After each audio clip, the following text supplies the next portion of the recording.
On this day, it's popular to say, may the fourth be with you. How about we say it like this? May that third be with them. That third inning. Oh, my. That's more like it. Let's talk about it. It's the DLLS Rangers podcast.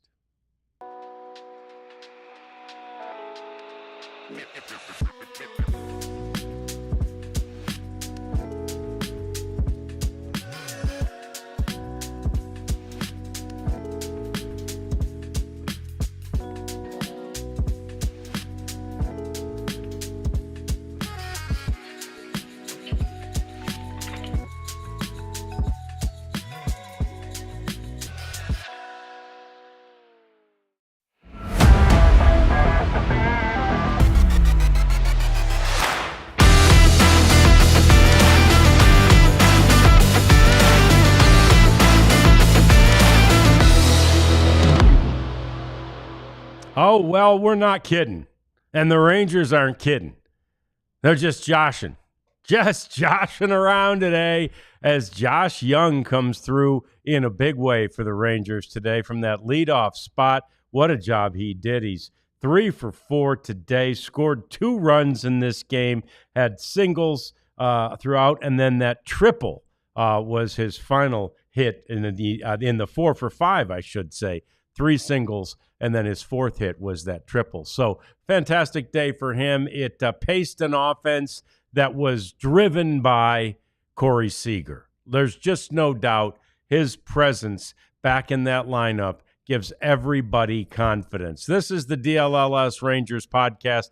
John Radigan here. We've got Elijah Smith, the prophet, over there. Jeff Wilson is at Globe Life Field for this finale of this series and the finale of the homestand. He joins us in a few minutes because he's off gathering post-game reaction to this one right now, and there's a lot of reaction to get. It was also DeGrom Day, so we'll be talking a lot about Jacob's Day today, too. An uncharacteristic inning, but a very familiar sight for Jacob DeGrom, and maybe the answer is simple. Maybe all the Rangers really need to do is just pitch Jacob DeGrom every day. Yeah, not really possible, but they had 2 wins on the homestand, both DeGrom Day.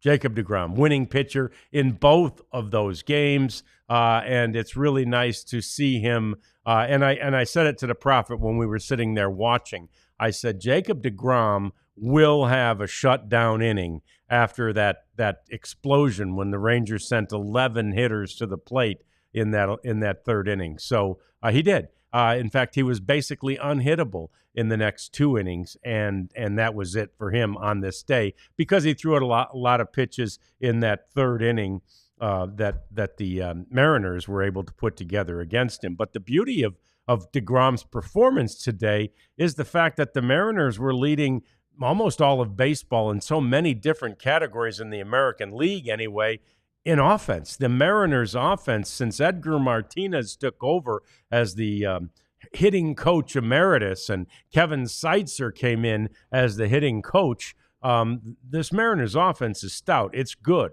and it does a lot of things right offensively. Not to Jacob DeGrom today. Really, all the hits that DeGrom gave up were weak contact, right? He had his stuff going. He was hitting his spots, and it was an un-DeGrom-like inning in that he did walk 2 hitters in that 3rd inning. But Jacob DeGrom goes 5 on the day, allows just 3 hits. Like I say, none of them with like super solid contact. You had the 1 earned run, and of course, the 2 walks I mentioned in that 3rd inning, and 3 strikeouts. So with those 3 strikeouts, Jacob DeGrom is at 1,702 strikeouts for his career. His first strikeout of the game got him to that magical, mystical milestone of 1,700 strikeouts. He becomes the 13th man in Major League Baseball history to strike out 1,700 or more in a career, and he did it faster than anyone else has. He did it faster than Nolan Ryan has. He did it faster than any of the other great strikeout pitchers did. Randy Johnson, any of those guys. Jacob deGrom got there more quickly. It took him 225 games to get to that magical 1,700 strikeout plateau, and he'll go no place but up from there. It'll be really fun to watch what he does. But his slider is just so wicked, and it was working today. It was landing today, and like I say, in that fourth and fifth inning, it's just fly out, ground out, fly out, strike out, game over. Good night. We'll see you next time.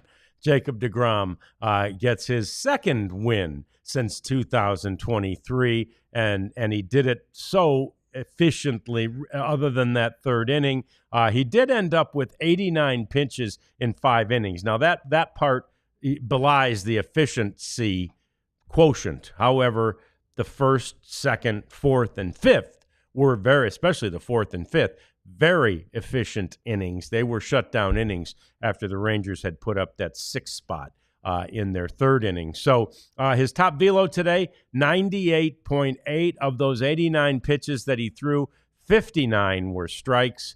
That's a little bit different for him. Again, usually a higher percentage of his pitches will land in the zone, but it wasn't meant to be today. However, plenty that needed to did, and Jacob deGrom gets the victory. So I do see some of the things that are already in the chat, and we appreciate you, and we encourage you to go ahead and keep chatting with us, as we will try to answer some of your questions and comment on some of your comments. And I saw Dustin right off the top saying, finally got to see Jock Peterson not roll over on one and ground out to the right side. How many times have we seen that this season? You're right, Dustin. And the reality is, Jock Peterson was hitting the ball hard today.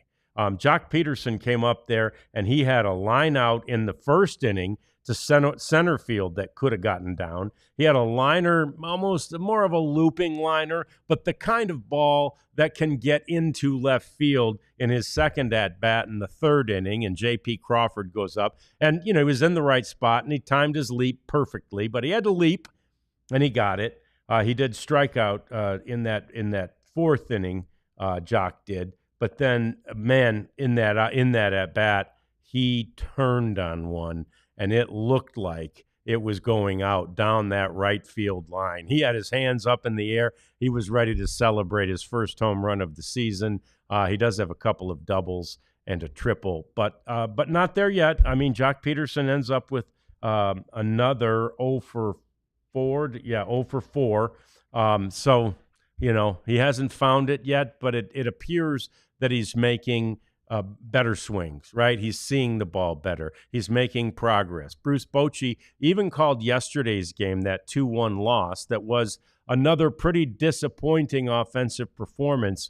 But he said in that game he saw progress, and he's like, I don't want to just talk about progress. I'm tired of talking about this at all, but I saw progress. And to his point, at the beginning of the game, I'm putting little notes in my scorebook here about hits that might have been a hit, or balls that might have been a hit. And I did circle that Jock Peterson line out to right field, or to center field, I'm sorry, in that first inning, because it's like, okay, well, they're hitting the ball hard. These are, this progress, blah, blah, blah.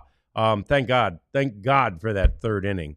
And we didn't have to do that. Now, I know it's against a pitcher who's young and who's, just making his second major league start. So you take that with a grain of salt, right? You have to realize that is something. The day they did it against the A's, that was a bullpen day, right? So I agree with you. What you're thinking, yeah, we want to see the Rangers do this against, the best pitcher on somebody else's team. And they do need to. There's no doubt. They plan to. They need to. You have to start somewhere. So it's great. I do agree, though, with Leon. I love Misty saying, it's still a series loss. It is. It was a bad homestand. It was not a good homestand. And the Rangers don't think it was. And the Rangers don't want to have another homestand like this at all, period. Never. Through the rest of this season, and obviously even beyond that. But they absolutely end it on a high note, and so that's good. But they don't want to lose series, and they damn sure don't want to lose series like they did to the A's, where they were 1 win and 3 losses. When you lose that 4-game series, that stings even more. But what might have stung the most is if they had to leave town today, having been swept by the Mariners. Mariners have been playing well. In fact, came in with a 6-game winning streak, the longest active streak in baseball. And so the Rangers shut that down. They end their own 4-game losing streak, and they had a 5-game losing streak against these same Mariners if you go back to the series on the road, where the Rangers were swept up there. So that's all they needed, was to get off that schneid. We didn't expect this to be a series that the Rangers lost because, again, they had started to hit some in the Athletic series, and the Mariners don't do to them at home what the Mariners do to them on the road. Yesterday, obviously, super winnable game, and they just didn't get it done. Today, you celebrate. You celebrate that 3rd inning. You celebrate the fact that they just strung things together, and you have to take advantage of things like the walk of the 9th place hitter. With 1 out, they walked the 9th place hitter, who was Blaine Crim today, and then the Rangers followed that up with back-to-back-to-back hits, right? And that looping liner by Jock Peterson might have been another, and then another hit after that, and then a walk, and then another hit. Eventually, 11 went to the plate. The Rangers had 6 runs on 6 hits in that inning. It was an absolute thing of beauty. Corey Seager kind of, opened it, if you will. Corey Seager, just a single, and Prophet and I are sitting there watching going, wouldn't that be nice? A little grand slam here. And I'm like, man, if he just gets a double, he'll clear the bases. But I thought that a single might not score 2. It did. Great base running by Josh Smith.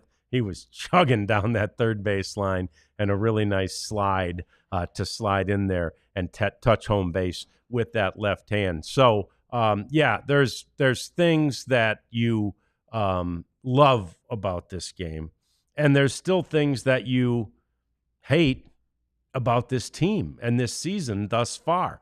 And definitely, all of those things that you don't like right now, they're correctable. But you've got to do it again. Not tomorrow. The Rangers are off tomorrow. But you've got to do it again on Tuesday in Boston. You've got to do it again on the road. It'll be, so nice. It would be so nice to see the Rangers go play a couple of teams that are playing well right now on the road and get some victories, win some series. Boston and the Detroit Tigers are next on this road trip. We'll be talking much more about those 2 teams and that road trip coming up a little later on in the show. We're also going to give you an update later in the show about exactly what's happening with some of the people who aren't with the Rangers right now, the Evan Carters of the world, the Jake Bergers of the world. We're going to talk about all those guys that have, made their mark, right, and done their work. We'll talk about, obviously, Blaine Crim, and what about Kumar Rocker? We're going to get to all those topics a little bit later on in the program. Bruce Bochy's been talking about all of them. We have been noticing what many of them are doing, especially the likes of Evan Carter, and how the Rangers have been using him at the minor league level. So there's a ton to talk about with regard to this game, but the fact that the Rangers get the victory and the fact that the Rangers end those 2 losing streaks, the 4-gamer as overall and the 5-gamer against the Seattle Mariners, are both significant accomplishments. They're both things that had to get done before they hit the road against 2 really tough teams. Go out there, have a couple of good series on the road, and you get home and you welcome Colorado. A trap series? We may have to talk a little bit about that later on in the program, too. Coming up next, though, we're going to hear from Jeff Wilson. He's been gathering post-game information, the reactions to this one. I'm sure it's a happy clubhouse. I'm sure it's going to be a happy flight to Boston, where the team has tomorrow off. We'll get to that, and hear from Jeff next. It's the DLLS Rangers podcast. Oh, and it's not too late. It is not too late to get over to that Lone Star Smokeout. If you happen to be watching or listening near Globe Life Field, just take that quick little trip down to AT&T. Might not even need to park the car. And you go down to AT&T Stadium for that Lone Star Smokeout, which is a mixture of barbecue and country music and happy hour. And today, May the 4th be with you. It is an early celebration of Cinco de Mayo, too. So you might as well do that. You're not going to want to celebrate too much on Cinco de Mayo tomorrow. So get it done today. Go on out there. Lone Star Smokeout, 14 teams of barbecue. You might just make it for the crowning of the best team. And I'm sure you would still have time to sample each and every one of those fantastic recipes, the sauces, the meats, and all the sides. It's the Lone Star Smokeout. We're thrilled to have been a part of it. We hope you are and or were a part of it as well. Also, it's Sleeper. And it is, Jeff said it a million times, his very favorite app. I wish that I had played it last night for that Stars game. I was looking at it. I was contemplating it. I was thinking about getting some money down on Mikko Rantanen. Oh, my gosh, what a performance it was. And I didn't. I wish I had, because he exceeded every single number that they put out there. Remember, what they do is that you go and place a bet on your favorite player. And it's in, most of the sports, all the major sports. And so his was, would he have 1.5 goals? Well, how about 3? Would he have all these different statistical milestones in the game? He exceeded them all. I would have won some money. I didn't do it. I should have. Sleeper. Go to Sleeper, use the code DLLS Rangers, and they'll match your first $100 that you deposit with 100 of theirs. It's free money at Sleeper. Okay, so we've got the Sleeper leaderboard, and it's good, actually, because Jeff, he wants to be somewhat humble on this deal. And so he keeps talking about how he's having a slow day, or he's having a slow week. Look at that, 17-9. He's still far exceeds what anybody else of our hosts. Every show had a host that was going to be a part of the Sleeper leaderboard, and Jeff's killing them all. So that's good. We're proud of him, and we're going to hear from him momentarily as he gathers this post-game reaction. But yeah, let's run through a few more things. Misty liked the fact that there were, and I know it's Leon, that there were walks today. That's huge, right? Because one of the things Boch said yesterday after the game, and again, how many times does he have to talk about this? But one of the things, and he doesn't want to any more than we want to hear it, right? But we, as media, have to ask it. And so, and by the way, we don't want to ask it either, but we have to. But anyway, one of the things he said is, I just told the guys, let's go swinging. Let's just start swinging. Let's get out there and swing. And the thing that worries you about that is that plate discipline will go out the window if you start getting that way, right? Swing happy. And it didn't. The 4 walks are proof of that. That third inning where it was done in a number of different ways. The fact that they didn't have a home run today, right? All of those things are indicators that the plate discipline is not gone. These were good at bats. These were good. This was a good offensive day. You see Jeff. He's joined us now from Globe Life Field. And Jeff, I was saying at the top, everybody likes to say, may the 4th be with you. I say, may the 3rd be with them. That third inning, man, if that's with them for the rest of the year, we're happy. Yeah, and to your point there, that inning started with Blaine Crim taking a walk as the number 9 hitter. It turned out to be big. They took advantage of a mistake. I know that I believe Wyatt Langford was credited with a hit there, but that could have been Yeah, a double play. It was a double play the next inning. I mean, agreed. it was very similar. But Jonah Heim took a walk in that inning, kind of, like Bruce Bochy says, moving the line, passing the baton, all those uh, baseballisms, if you will. and the Rangers did it. They batted 10 times in that frame. Um, like you said, no home runs, and that's fine. You want to be a well-rounded offense, but the Rangers can't get greedy. They'd take whatever they can get at this point. They would have taken, the Mariners committing 10 errors as long as it led to some offense. So they feel good about that. They tacked on in the eighth, as I'm sure you've talked about, Josh Smith with his four-hit game, and he had pretty interesting flare, a blooper, and a couple line drives. So good for him. Guy who's becoming indispensable to this lineup. Guy who's going to move around. He played center field today, then moved to shortstop. He's not going to be the everyday center fielder, Bruce Bochy said beforehand, but he's gonna play, and that's all you can ask for, really. So that yeah, this is a great way to finish the what was a losing homestand. Bruce Bochy thought this was he used the word critical, that today was critical, that they needed a win. The Mariners swept them last month in Seattle. The Rangers needed to at least get one win in this series. They get a win so that when they go back on the road, they've got a little momentum, because the road hasn't been kind, and Boston and Detroit are playing pretty well right now. So it's going to be a tough trip. The weather's going to be spotty in Boston, so it might be a little disrupted. So it's going to be a tough one, on top of facing tough foes. So this is a big game for them. Yeah, it was a great day to see the offense come alive. Now, of course, the naysayer, Jeff, the glass half empty guy, might say, yeah, they were doing it against a young pitcher, and I mean, I must admit, at one point, I'm just sitting there thinking, damn, what are you mad at this guy, Dan? Get him out of there, And then they brought him back out for another couple of innings, and he did okay there, actually. But this young man on the mound, this Logan Evans for them, out of Saline, Michigan, by the way, Jeff. We used to play, my high school used to play Saline. Okay. But anyway, he's a young guy. I mean, he's facing Corey Seager and Marcus Semien and guys like that. Yeah. Well, the Rangers in their other win, the 12-run win, they didn't face a Cy Young winner exactly.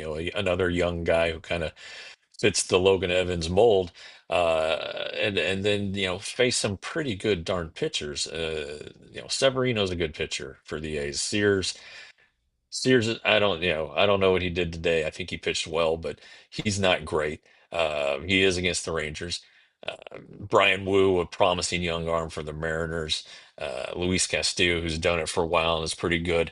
So, when they face good pitchers, they struggle. I think we can kind of wrap our arms around that one for the homestand, and they took advantage of guys they needed to beat. So they just need to find it against quality starting pitching, because it's hard. It's hard as heck to hit these days. It seems like just about every pitcher has big stuff or does something really, really well. But I think having Corey Seager back is massive. I think it loosens up the rest of the lineup, takes some pressure off of them. They know that Corey's gonna not waste an at bat. He's gonna hit the ball hard. If guys are on base ahead of him, he's gonna have a heck of a chance to drive him in.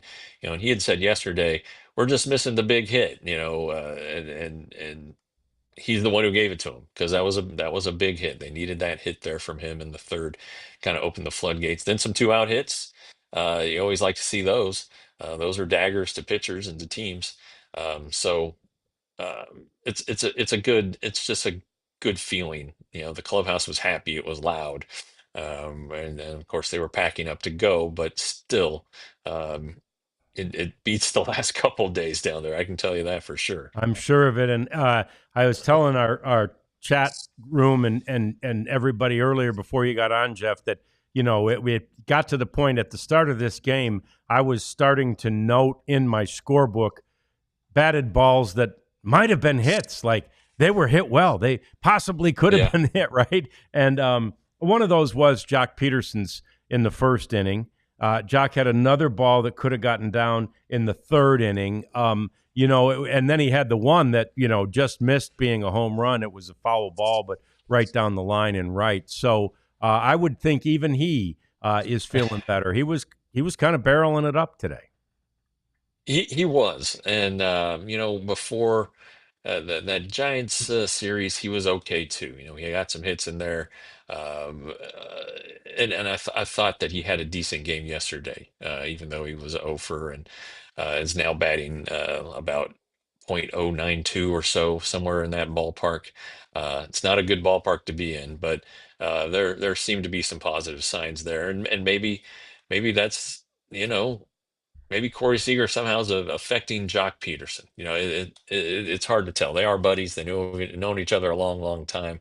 So maybe it just lifts his spirits. I'm not sure, but Jock's going to keep playing. He's going to keep batting where he's batting. I very specifically this morning asked Bruce Bochy about Jock. I know you want to ride these guys out and give them chances, but could Jock could Jock get his footing lower in the order?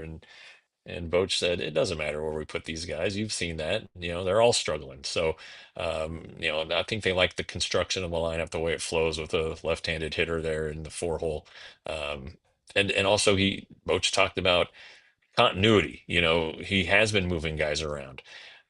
He's kind of like of the mind, let's settle down, settle in, give this a chance, let these guys know that when they show up where they know they're going to be batting, he's a big believer in that. There are a lot of people around the game who are big believers in that if a guy knows he's going to be batting, for instance, fifth, like Marcus Semien, he can get into a comfort zone. He doesn't have to worry about changing his approach or doing anything different in a different spot in the lineup. So I would expect that when a right-hander is on the mound, Jock Peterson's going to be in the upper half of the lineup. And I know that's going to make some people groan. Maybe makes me groan a little bit, but the Rangers are paying this guy a lot of money. They know in their heart of hearts that he is not the hitter he's been the first 35 games, and that he's going to come out of it. And when he does, the Rangers are going to be a lot better off because of it. Well, and to your point about Marcus Semien, he's been in that 5-hole really since he was moved out of the top spot of the batting order, and Yeah. he had a good homestand. I mean, he had good numbers throughout the course of the homestand, even as the offense really only had 2 good games offensively. Yeah, he was 6 for 12 against the A's in that series. Took some walks. He was better today. He's still not hitting the ball hard in the air. A lot of his, I think he had only singles. And that's not Marcus Semien. That's not the hitter he wants to be. I mean, he said at the end of last year that he was hoping to get the ball in the air more this year. I've kind of look at some of his foul balls, and there's just not a lot of juice, the ball coming off the bat very hard, but he's putting it forward, and it was a good homestand. You're right. The numbers will bear that out. Maybe not the slugging percentage, but the average and the on base. And if Marcus Semien is batting with guys on base in the 5 spot, he's going to have a chance to drive in runs. He's a professional enough hitter to not get too greedy. He'll take a sacrifice fly, a ground ball to the shortstop. If the infield's back, he'll do that. And these guys are all of the same mind that the goal is to win, and they know they have to get their butts in gear offensively to do so. So maybe it's a little bit of small ball. Maybe it's manufacturing runs. And I thought another thing. I looked at Adolis Garcia's first hit of the game, a little line drive to right field. It was on a slider that was off the plate, yeah, but I mean, it really looked like he just wanted to serve that ball to right field. He didn't take a big swing; it was a controlled swing, and I thought he did a nice job there. So maybe these guys have had an awakening. Maybe they realize that you got to start small and then take bigger steps. But maybe today's the start. We'll see Tuesday. Yeah, and I thought that your example about the Adolis single there in the third. I'm sorry, in the second before the big third inning. He went with the pitch. He shortened up. And Mike Bassick talked about it a little bit on the broadcast too. It's just like you don't hear this phrase around Adolis too much, but I'm pretty sure Mike called it a good piece of hitting, right? And Yeah. Adolis, it's usually long, far hit, good, awesome, smash slug. This was a good piece of hitting. So that was nice to see. So we've got more to talk about. We haven't heard Jeff's thoughts on Jacob deGrom. I'll propose my theory to him about pitching deGrom every single day. It's coming up next. It's the DLLS Rangers podcast.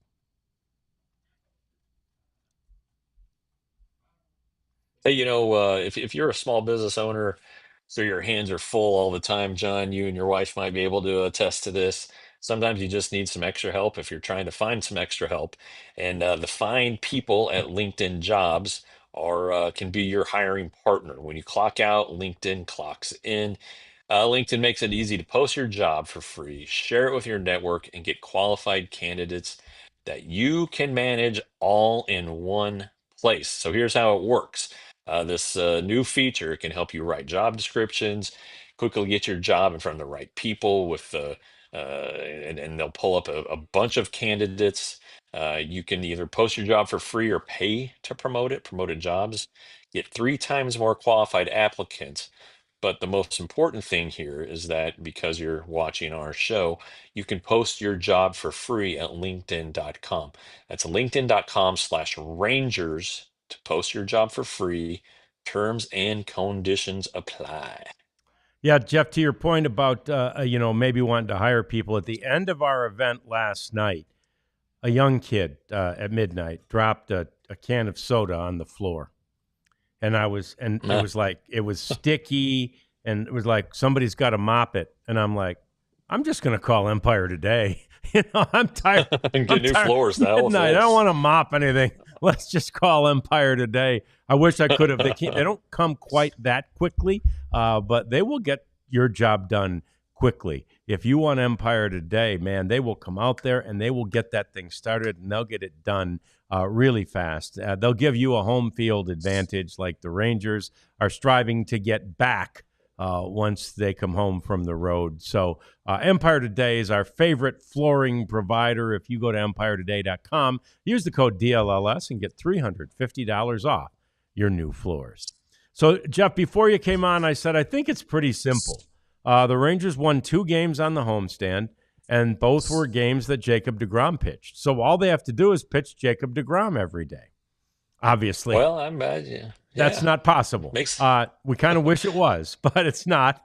yeah. But it was nice to see him out there. And I saw you tweeted, and I agreed. Like, there was like no hard contact. It was an uncharacteristic inning, that third, for him, mostly Yeah. because of the 2 walks.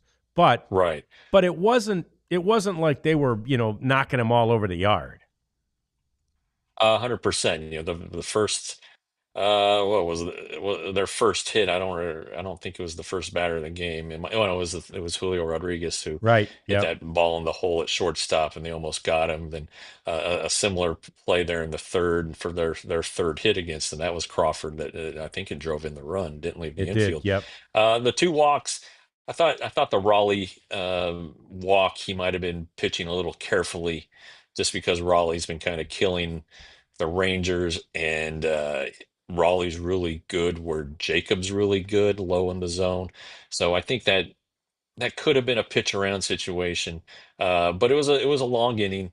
I don't want to say he labored, but he threw a lot of pitches. And I think that's why after 5 innings he was done, 5 and 89. He threw 6 and 64 the other night against the A's, so that kind of tells you what a difference it can make. But a couple thoughts. He said afterward that he was having the same mechanical issue on occasion. I thought you saw it on the first pitch of the game, a fastball that rode high and outside. Um, so he was contending with that. But also, this was the first time he'd pitched on 5 days rest, or on 4 days rest, on normal rest. Had an off day between starts. He'll get the day of rest before this next start, which will be at Detroit, John. But I think, you know all in all, uh, it's hard to argue with what he's doing right now. His ERA is in the twos. It's only third best among the starters, but you're seeing Jacob deGrom, even when he's not at his best, it's still so good. And I think opposing teams know that. They go in there knowing that they have to hit a mistake. You see a lot of times they get locked up, looking for something else, and he'll throw a fastball that they take for a strike three, like what happened with Dan Gilman. I can't think of his name. Polanco happened with Polanco Yeah. in the fifth. So yeah, I mean, if this is again, if we're disappointed with this from Jacob deGrom, that tells you how good he is and what the expectation is. But 1 run in 5 innings, similar to what the starters have done most of the season. Um, you're going to take that and know that next time out he'll have an extra day of rest, maybe a little bit longer leash, and can go to cavernous Tiger Stadium and see what Yeah. he can do there. Yeah, and it was Jacob Webb. You got to give credit to him because Hobie Milner came in and he was just Hobie, and they needed to get Luke Yeah. Jackson some work, but they needed 2 innings out of Webb, and they got that. Yeah. Yeah, and he's kind of been hit or miss here lately, but he's good because he can get lefties out. The changeup, the Rangers feel very comfortable using him against left-handers, and the Mariners will bring up some left-handers now. They definitely have a lefty-heavy lineup. And so he was kind of a perfect guy to go in there in the sixth and seventh. Yeah, you wanted to stay away from Martin because he threw more than 30 pitches yesterday. Garcia kind of had a little heavier workload, though I bet he was available. And Milner, I don't want to say he's like a softball pitcher, but it's he's not using a ton of energy out there, so he can go back to back days and get multiple outs back to back days. Jackson did need the work. The last time we saw Luke Jackson, it wasn't pretty, but today that was pretty solid. That was good stuff. And closers, people don't like to see closers in non-closing situations, but closers have to pitch. If you want them to be at their best, they need work. And with the Rangers being off tomorrow, it meant the soonest he would have pitched again was Tuesday, and that would have been what, 4 or 5 days off, and you don't want your closer off that long. So, Yeah. yeah, more great pitching from this team. You saw the game, the the opener, I don't know, was it yesterday with the 13 runs the Mariners scored? I guess that would have been the opener of the Friday. series. That Yeah. was the Rangers' only bad game Yeah. pitching wise. Yeah. They were so good the rest of the time, other than that ninth inning, I guess Thursday night, um, or Wednesday night with Luke Jackson. But otherwise, another solid stretch here.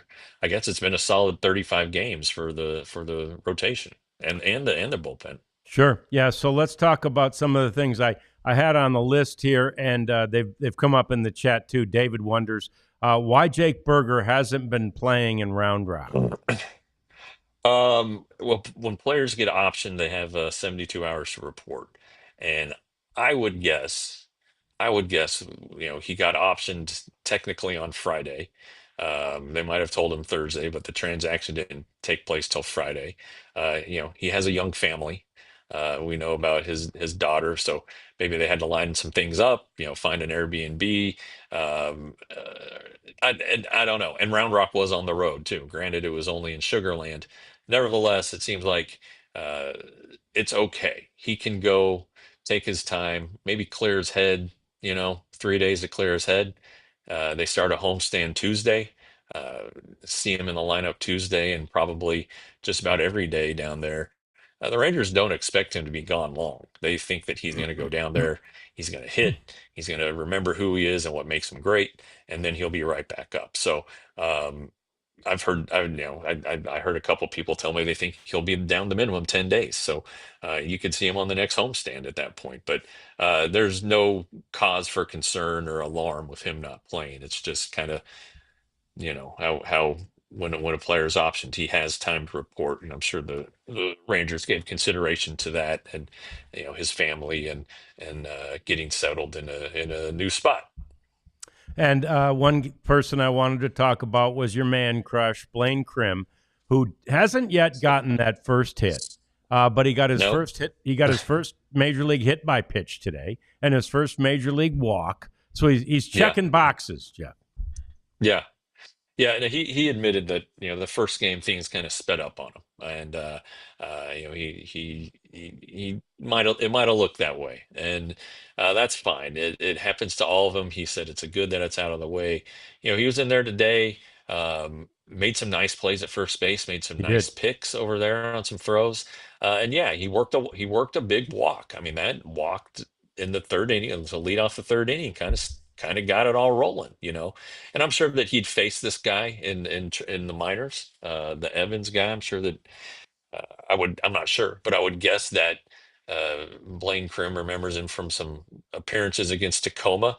The Rangers, I'm sorry, the Express Round Rock opened at Tacoma, opened the season at Tacoma. So maybe they saw him, at the very start only about a month ago. So I don't know, but I think that he has looked comfortable defensively. He looked a lot more comfortable today at the plate. I'm sure that he'll have some oh my gosh moments like Fenway Park. I think I think every baseball player the first time at Fenway is like, Yeah, holy crap, this is Fenway, and he'll probably go out and sign the wall and do all that stuff. sure. But I think Blaine's going to be fine, and yeah, it looks like it's just going to be a short-term thing. But you hope that he can do something like be on base and be part of a rally.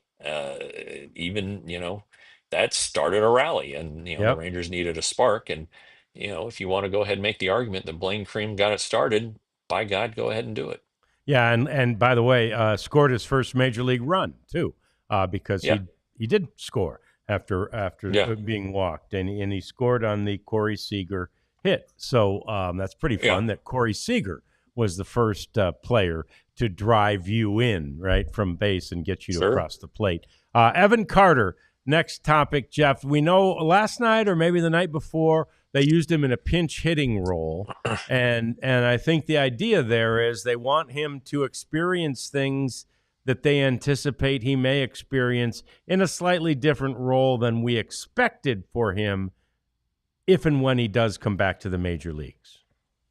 Yeah, I think they're still a little leery of him facing left-handers. So I think that uh, something they're doing and did last night against a left, or I don't know if a left-hander started for Sugarland or not, but Evan was on the bench by design. They want him to experience pinch hitting, and he came up last night and hit a pinch hit 3-run homer, I think it was. If not a Yeah, 3-run homer, it was a homer, whatever. So they are definitely plotting for him to make his return. I don't think, to answer Andres's question, I don't think it's going to be this road trip. I know he is visiting his back specialist on Monday as they continue to evaluate that and get that checked. Then they want to see him play maybe 5 days on this next Round Rock homestand, and then judge from there. See how he handles it. See how he recovers. You know, yeah, he's probably not going to be an everyday player, but there might be times where you face five right-handers in a row, and you're going to want him in that lineup every day. So, um, but I was also told, they're like, "Well, this is the plan," but right now, who knows? yeah, Yeah, I still don't think they're completely desperate to do that, to maybe put a guy in a bad situation. And I've seen a couple people talk about the service time manipulation, where if they wait until a certain date, it would ensure that he wouldn't get beyond 2 years of service time this season, so they'd get the extra year of arbitration. um, I don't know, maybe that's in there, but I also believe that Chris Young, from his time with MLB, um, and then the changes that were made in the last collective bargaining agreement, is not big on manipulating service time. He's also a former player. I'm sure that might have a factor too. I genuinely think this is health related, and trying to build Evan up the right way. Uh, if they do end up getting an extra year of service time, then more power to them, I guess. But I don't think that's the primary reason for him staying down. I think it's because they've been trying to get a handle on the back and maybe some other things that are going on with him. I know he made a swing adjustment. So I do think that you'll s- that I do think you'll see him when they come home. I think the Rockies series is when he'll be making his debut. Okay, that's great intel. We will talk more possibly about that Rockies series, more about this road trip for the Rangers. And I also want to get to the question about Kumar Rocker. That's all coming up. It's the DLLS Rangers podcast. And it's odd. You can. It looks like our company is DLS, no double L. But if I move the microphone, you see it. There's No. DLLS, and this really is. It's one. I think might be the first shirt I got. It's one of my faves. I like the way the victory green, by the way, goes stars. I like the way the victory green pops off the blue. We like everything about the shirts. Jeff's got 1 million. I have nearly 1 million, and we wear them all the time. And we think you should get some because they're fantastic shirts. They're so easy, and you can wash them, you can wear them, you can work out in them. Jeff's done that. We wear them almost every day. It's store.allcitynetwork.com is the place to go to get these. There's other merchandise there as well that's available, and we're just continuing to lobby. We want more and more. We want hats. We want polos. We want quarter zips, and somehow I think that's happening. The numbers for the network here are growing and growing, and I think and eventually that's all going to happen. But in the short term, get some of these shirts. I think you'll like them. It's summertime, T-shirt weather. Store.allcitynetwork.com. Yeah, I'm wearing the Mavs flag shirt underneath my pullover here. Um, and you can get one for free when you become a diehard member for $79.99 a year. That's a bargain price. Even it's not as good as the sale we just had, of course, but at only $6.50 a month, you're getting coverage of all four major professional sports teams in DFW: Rangers, Stars, Mavs, Cowboys. We're anticipating some Wings coverage, so you can throw that one on there. Our hope is TCU in the not too distant future. Writing wise, I did a podcast during football season, but some actual pen to paper writing, and it's veteran guys, veteran voices. You've been reading for a long, long time, so we know our stuff, man. And we'd love to have you. You get 20% off our events, and like I said, you get the free T-shirt when you join at www.alldls.com/join. Yeah, we encourage you to be a diehard, and there's going to be plenty of opportunities to use it for some of the events that are upcoming. So let's first start with that Kumar Rocker update, Jeff. I know that Boach was asked about him today. He was, and Boach said probably 10 days until Kamar is throwing off a mound, and it'll take a little build up to do that, and then probably a couple rehab starts. So if you do the math, you add 10 to this, it's 14th. Bullpen, rest 3 days, 4 days, bullpen rest 3 days, 4 days. Maybe they throw in a live batting practice, and at that point, maybe not. Send him out, let him pitch once, give him 5 or 6 days, let him pitch again. You're talking June here. So maybe it's not more severe than they initially thought. Kamar has been throwing and playing catch. He says he feels good. The shoulder feels fine, but this is a young guy. Um, you want to do what's best for the player. And he did have some things to straighten out. It's not like he was throwing, 7 shutout innings every time he went out there. So maybe this gives him a chance to work on a couple things in addition to his health. And the rotation is doing just great with Patrick Corbin. Hey, our guy Pat Corbin How about out that? there kicking ass just like we all thought he would. So Yeah. um, get Jack Leiter straightened out a little bit. Jack thought he pitched better. Everybody thought he pitched better. He just had the bad result with that pitch to Raleigh that really kind of uh, ruined his day. But um, yeah, there's your Kumar Rocker update. It's going to Yeah. take a little bit longer.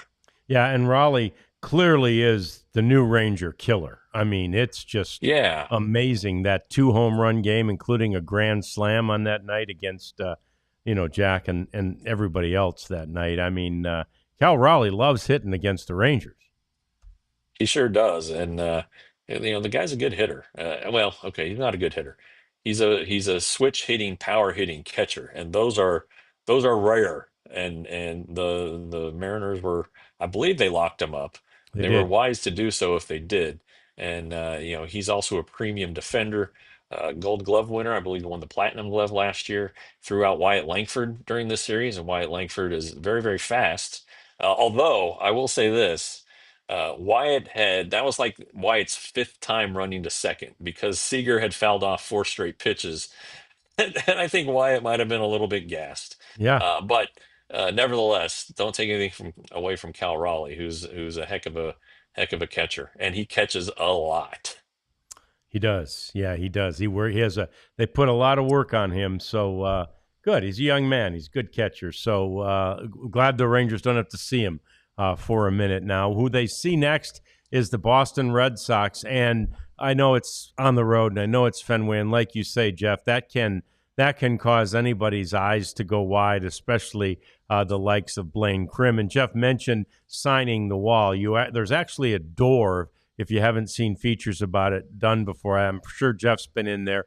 I've been in there. There's a door in left field that you can't notice against the Green Monster, and you can walk inside the Green Monster, and you can see the autographs of so many players from way back in the day. Hell, Babe Ruth might be in there, Jeff. I don't know. But pretty much everybody who's anybody since the 70s, maybe 60s, when I've done features in there, you'll find their name.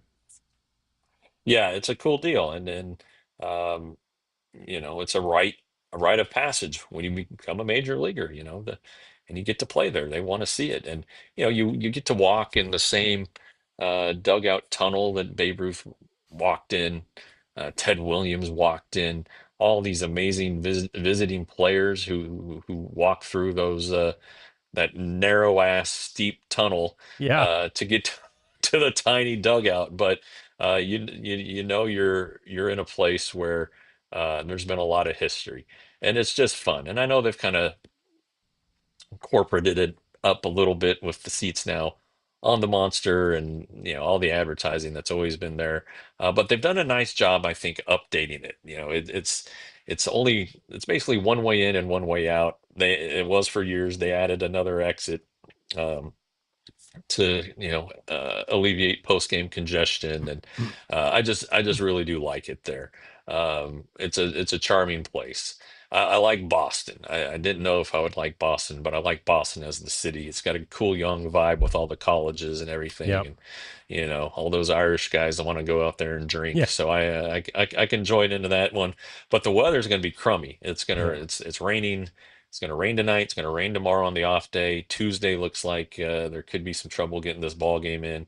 Wednesday doesn't look very good, so we'll see how that all shakes out. But yeah, and if you haven't been to Fenway and you get a chance to do it, you should go. It's an event, and then if Yeah. you're a baseball diehard, you should go check it out. Yeah, and sing "Sweet Caroline" and all of it.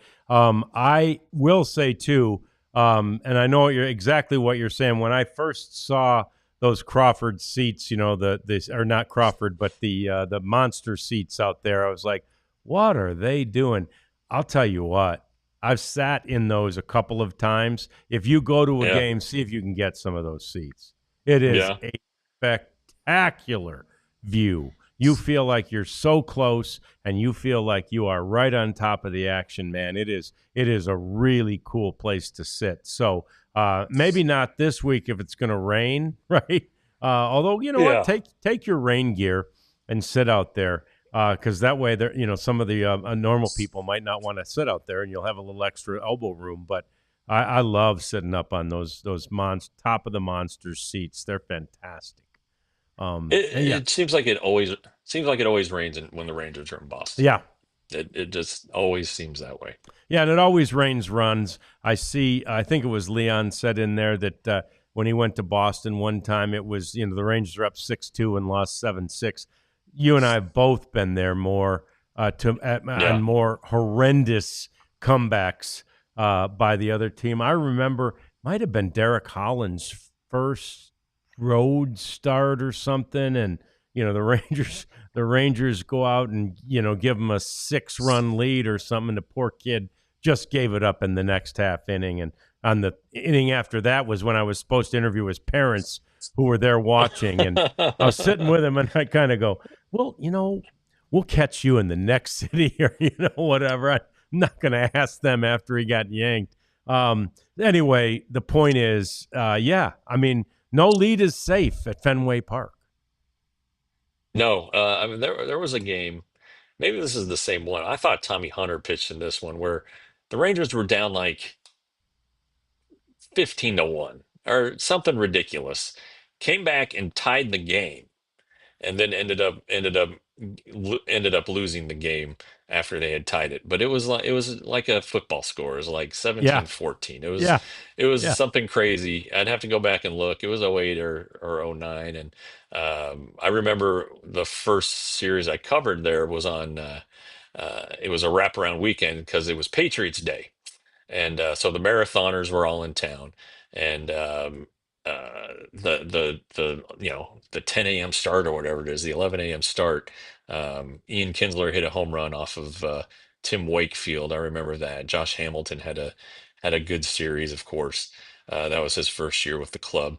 I've been there for the marathon a couple times, and both before and after, and you see you see them after, you know enjoying the very proud of their medals as they should be, proud of their accomplishment, but like they're trying to get on the subway and they can't get down the stairs because their yeah. legs are Can barely locked up. walk. And Yeah, yeah. you see Uh, some walking wounded people out there, but yeah, fun city. It really is. It's awesome, yeah. And I've walked. I have not been there on Patriot for the Patriots Day game yet, and that's something I'll have to do one of these years if the Rangers get back there for that. But I walked in one day with because the players walk in the same entrance we do, and I walked in with Ian and Michael Young back in those days, and they walked straight over to a seat, and of course in right field. If you haven't been there, and you can't see it except when the place is empty, but there is a seat that's red when all the other seats are green. I think it's red to denote where Ted Williams hit a ball out there. And it was, at the time purported to be so far, they actually put a seat out there. And Ian and Michael were out there 10 rows beyond showing me where Josh Hamilton had hit a ball the day before. This is nothing. We got Josh Yeah. Hamilton. So, yeah, so many cool things about Fenway. Yeah, no, it's great, and yeah, there's a train stop right there. I mean, Yeah. it's really a perfect place to go see a game when it's not raining. Yeah. It reminds me of old Tiger Stadium, which is not where they both opened the same year, by the way. Fenway and Tiger Stadium both opened in 1912. But that's not where the Tigers play anymore, as you know. It doesn't exist anymore. They're in Comerica. The thing is, the Tigers are a good team, Jeff, this year, and a really good team at home. So there's a concern. Yeah, and the Rangers are going to avoid Tarek's are going to avoid Garrett Crochet in Boston, and they might duck Scooble. I'm trying to do the math and when because he pitched Friday, I think, against the Angels. So the Rangers might miss him too, which would be a Yeah. pretty huge break to go on the road and miss those two guys. But it's a big ballpark. I think they've made some changes though. Nevertheless, it's hard to hit the ball out to center field there. Summertime it loosens up a little bit, but yeah, it's a good club, and I like Carpenter, what Kerry? Do I want to say Kerry Carpenter? He's a nice young hitter. Jace Young is on the roster, so next Sunday is Mother's Day, and if he's still there, it's going to be a big day for the Young family with Josh and Jace and Mama and all being all proud and stuff. And then hey, Javier Baez is kind of Yeah. sparking up here, playing Yeah. some center field and showing a little life, and he hasn't done that for a while. One of the worst contracts ever. But the Tigers can do a lot. They can pitch. good bullpen, and they can hit too. So good team, and they're always a good manager. I know AJ Hinch was the manager of the cheating Astros, but he's pretty good at what he does. He's extremely good at what he does, and it appears that at least in Detroit, he's done it without cheating. So they've kind of done it the old-fashioned way, where they've built this thing through the draft and through player development, and they've got a lot of good young players, and then you get the bonus or the benefit of a guy. This year this was going to be make or break year for Spencer Torkelson, Jeff, and all of a sudden it looks like Yeah. it's make. I'll be damned.